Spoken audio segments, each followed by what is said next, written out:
Okay, so now we're starting a new set, the pipe wrench. In today's video, we're learning how to model one of its parts, the handle. We'll start with a new part, habilitating the YZ plane.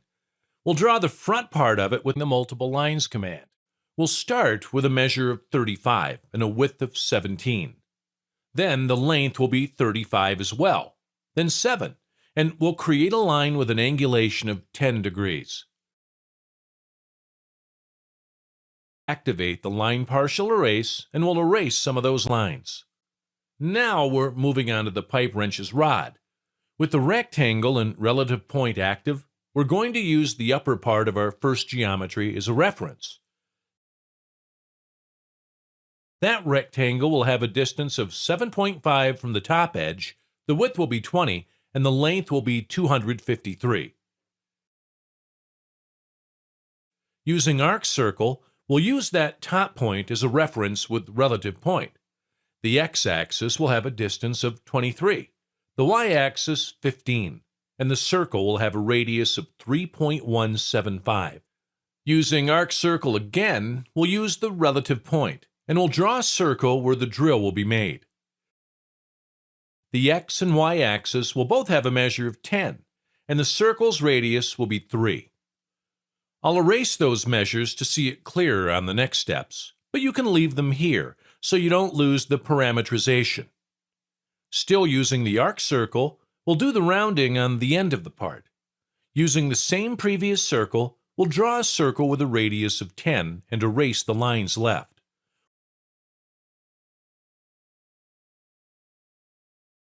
We'll then draw the tear on the handle, starting from the rounded part, drawing a circle with a radius of 5.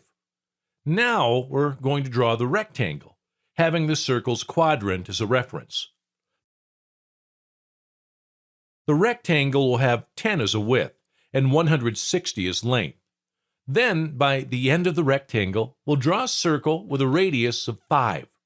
Using the line partial erase, we'll erase every line that doesn't belong to the sketch.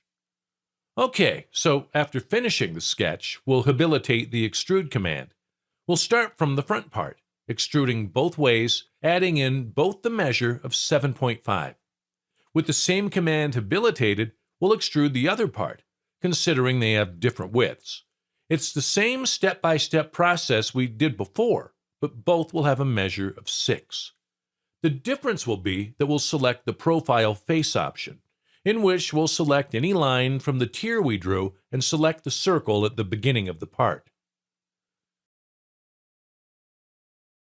After extruding it, we'll activate the YZ plane because as the tier isn't passing, we'll need to extrude it with the necessary thickness.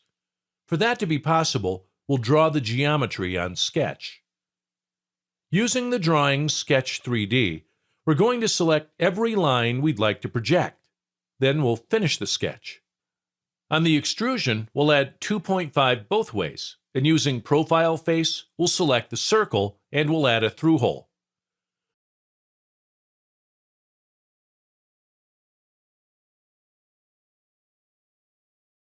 We'll add a chamfer to the bottom part. Add 7.5 as distance and 50 as the angle. Now that we have our chamfer, we'll add some roundings with the fillet command. On the upper side, we'll round it with a radius of 8. On the sides, it'll be 1.5.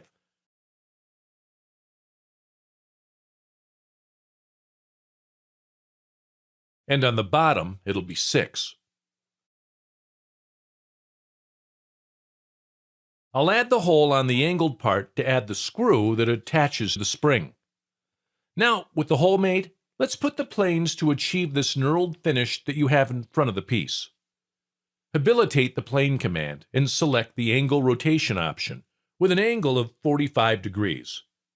Click on OK and select the part's face and line, which will be used as a reference.